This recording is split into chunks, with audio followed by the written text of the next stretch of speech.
পাঠ্য বই প্রকাশের জগতে পারুল প্রকাশনী অন্যতম একটি নাম। এই প্রকাশনীর কর্ণধার গৌরদাস সাহা ৭৫ বছরে পদার্পণ করলেন। তার জন্মদিন উপলক্ষে তার সংস্থার কর্মীরা এক অনবদ্য উদ্যোগ গ্রহণ করেন। এদিন তাদের উদ্যোগে গৌরদাস সাহার জন্মদিন উপলক্ষে একটি গ্রন্থ প্রকাশ করা হয়, সঙ্গে আয়োজন করা হয় সম্মাননা জ্ঞাপন অনুষ্ঠানেরও। এদিন এই কর্মসূচি উপলক্ষে বসেছিল চাঁদের হাট। উপস্থিত ছিলেন প্রখ্যাত সঙ্গীত শিল্পী সিধু সহ অন্যান্য বিশিষ্টজনেরা।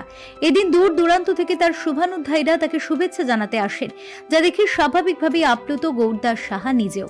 তিনি জানান, সকলের শুভেচ্ছা ও ভালোবাসায় তিনি আপ্লুত। জন্মদিনে এমন প্রাণ ভরা সম্মান পেয়ে অত্যন্ত খুশি তিনি। আমার কাছে খুব আনন্দিত এবং গর্বিত যে আমাকে এতজন লোক আমার পেছনে আছে, আমি ভাবতেও পারি নাই আজকে এই জন্মদিনে আমি তাদের উদ্দেশ্যে আমি আমার ফিউরো রিপোর্ট, চ্যানেল 10।